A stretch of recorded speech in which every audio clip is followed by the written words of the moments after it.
Alright guys, I've showed you plenty of times on how to mix, like, like the glaze and the Bondo, and you've seen them plenty in my other videos. So while I'm working, I figured we'll just have like a little bit of a rant, some of the things that are just going off the top of my head while I work. Yeah, so that's what we're gonna do today. Let me get some glaze mixed up and we'll chat. All right, so I think today I just want to talk about, like, are we really getting smarter than some of our grandparents and people before us? I mean, does it really seem like we're getting any smarter? Because I'm telling you right now, the things I'm seeing is just kind of insane. Like one thing, electric cars. That's fine. You don't get an electric car, whatever. All more power to you. But there's a lot of problems with electric cars, and I mean quite a bit. I was just reading an article, I guess like in Chicago or something. It's too cold, and the cars, because they need to stay warm, keep the batteries warm.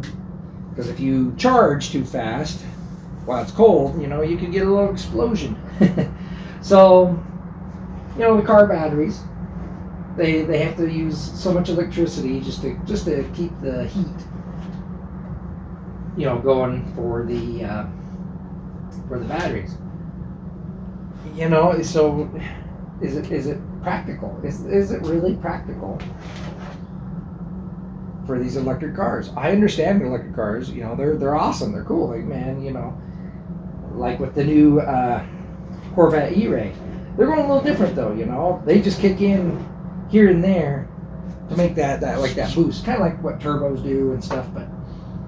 And I think that's kind of a really good, ingenious way to incorporate, like electric motors and stuff inside the car. Of course, that's a little different. It's a little more performance driven. It's not used for the everyday, going back and forth. So that it's something a little different. When you buy the car, you have to realize that the battery, if you're planning on keeping the car for a long time, the battery's going to die on you eventually. You're going to have to get it replaced. It's going to be, I can see it becoming like cell phones, especially like Apple cell phones, because they're locked, in, and, you actually have to like take it to the Apple store and get the Apple, get it replaced and whatnot. And it's a huge inconvenience. And so it's a lot of times what people do is they just buy a new phone, because their battery's kaput. But really, the phone's still good. So I think that's going to kind of translate over to the electric car market eventually, especially, once these big bills start piling up on battery replacements. I don't think people are going to want to take the hit. So to me, they're going to be throwaway cars.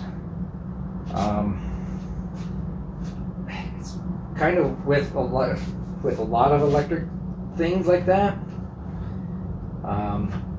And they're starting to see it with the the 80s through the 90s Corvettes. A lot of those electronics are hard to replace. Nothing's analog or anything like that. So now they're starting to see, like the computer chips and that, they can't replace them. It's an issue. It really is. So I see where it's going. I don't really like it, and most people they don't think of that type of stuff.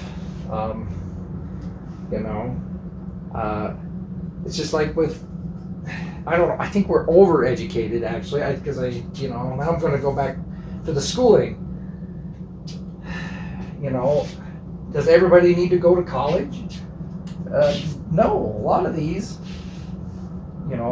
positions you know, you can get a decent job. I know a lot of people with a master's degree in something and they're a barista, or you know, or they work with me and I'm like, oh, mine's just a normal, you know, shipping company job. And I notice there's starting to be a disconnect here. I don't know how it's going to turn out. I don't think it's going to be good. But we're seeing something different. And everything's, you know, for profit, and, you know, nobody's really doing their own research. Like pharmaceutical companies. They're basically the ones telling the doctors what to prescribe and, you know, stuff like that. You know, I don't know how many times. All right, story. So, like, we go to the doctor. You know, my girl, she has allergies. She gets them, you know, every year. She has to go get a shot for her allergies. Well, we go one year, and it was during flu season, and she wouldn't give her the allergy shot because she's like, oh no, this is flu symptoms. Well, we know the difference between flu symptoms and, you know, and allergies.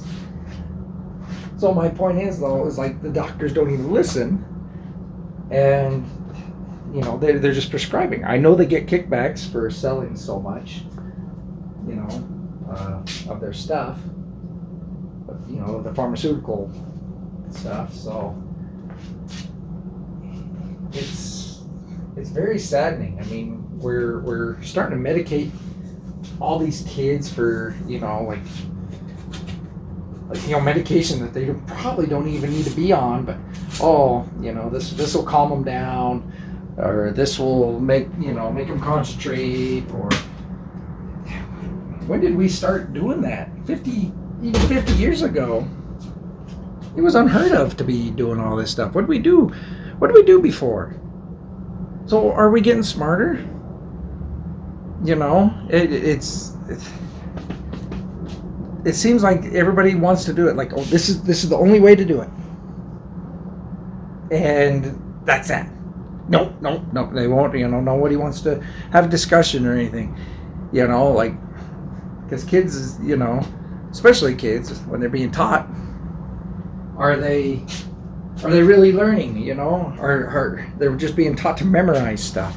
Are they being shown actually how to work with their hands or anything? You know, like nobody knows how to work with their hands anymore.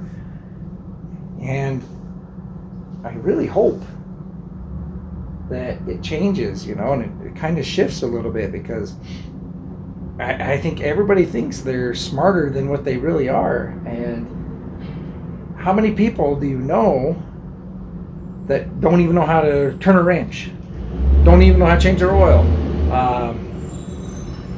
You know, they know that they probably need to do it, but, you know, they don't even know how to change a tire. Where are we going? You know, is it the self-entitlement? Maybe, I don't know. Is it self-entitlement? I don't know. I see these so-called influencers, and makes no sense to me what they do. You know, I know they're kind of rude and obnoxious for the most part, not really showing kids, you know, the proper way to act. And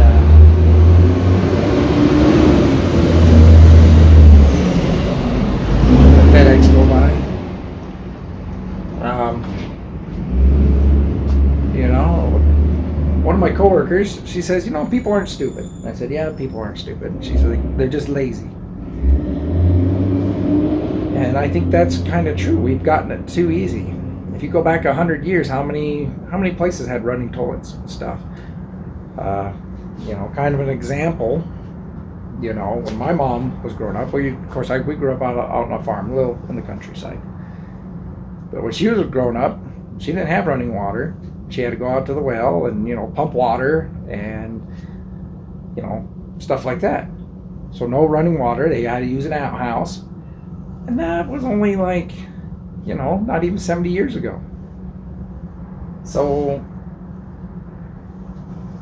we're just too spoiled, and we don't realize what accomplishments we've gained and how easy we really have it. I remember when I was young, my chore was bring in the wood, for the fireplace, and cut the lawn, and other stuff like that. But like I said, we're out in the country, and, help feed cows and chickens and whatever else we had. But how many people are willing to do any of that today? Don't get me wrong, I wouldn't want to go back to that.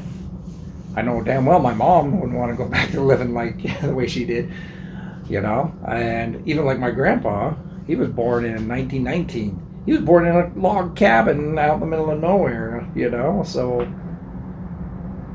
it's just strange to see how far we've come within about 100 years. But yet, are we really getting better? I don't know. Well, anyway, that's just kind of my rant. I don't know where the world's going. I don't see it getting really much better for the next couple of years. I don't know. Things are changing, and I can kind of see it out. And I'll tell you, through our company, the volume's been down quite a bit through Christmas and that. So I don't know. It just seems like you don't make enough money. The inflation's out of control.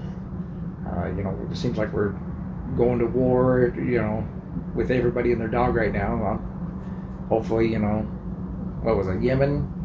I don't know. Then we're back in Israel and Ukraine. How much more can we keep doing?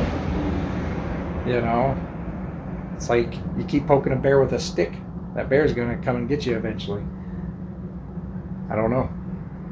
It's just concerning. Anyway, this is just my rant. Hopefully things will turn out better, and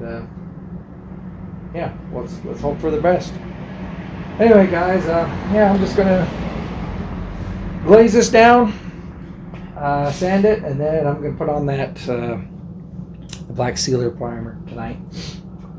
And then let's see, it takes. Let's see.